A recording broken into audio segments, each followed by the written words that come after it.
I'm back again. We're talking about the 7-24 challenge. 7 days a week, I'll spend at least 24 minutes every day interacting with God through His Word.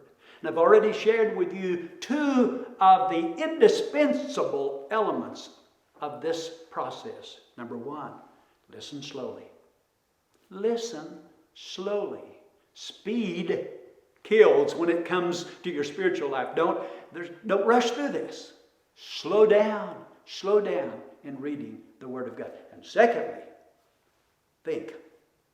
Think deeply. Right at the point that you have pushed the pause button, right at the point that you've said, oh, I need to think about that, stop and do it right there. Now, that brings us to something that I think is exciting. It brings us to the third element, and it is here precisely that it becomes interactive. Remember what I said, it's to interact with God through His Word. Not just hear God, but interact with God through His Word. Specifically, here's the third element. Pray fervently. Whatever you've been reading and whatever you've been thinking deeply about, and you've listened slowly and you have thought deeply, now it's time to talk to the Father about that. And here's what I'm learning. The more clear I am on what He has to say, the more confident I am when I say something to Him.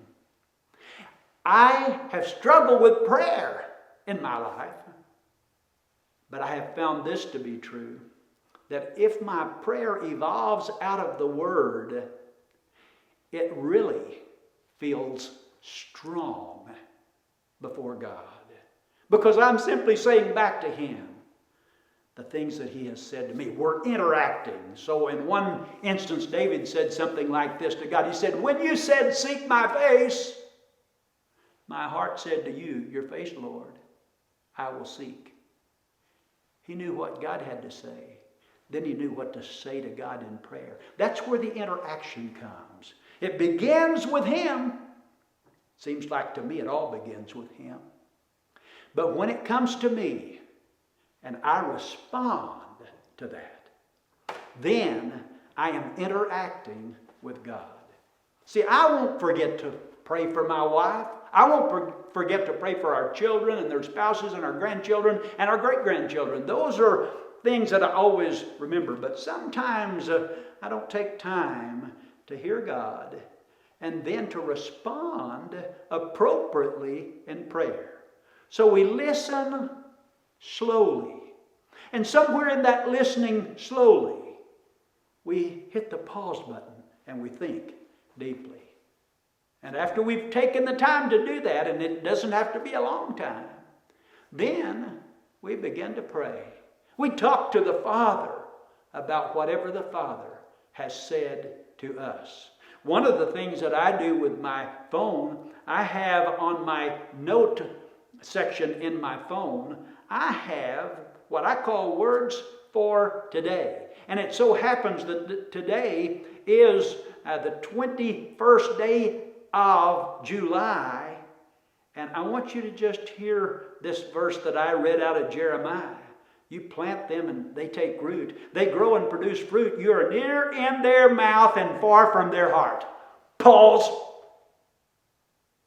Listen, you are talking about God. You are near in their mouth and far from their heart. And I prayed, Lord, I don't ever want to be that way. I don't want to be the kind of person that glibly speaks the words of God. But in my heart, I'm far from you. And I knew in my own mind and heart that sometimes there are people that God is not in their mouths unless it's blasphemy or cursing. And God's not in their heart. That's one group. There's another group of people, however, that are really good with Christianese. They're really good at saying the right words, but their hearts are far from God. Here's what I want.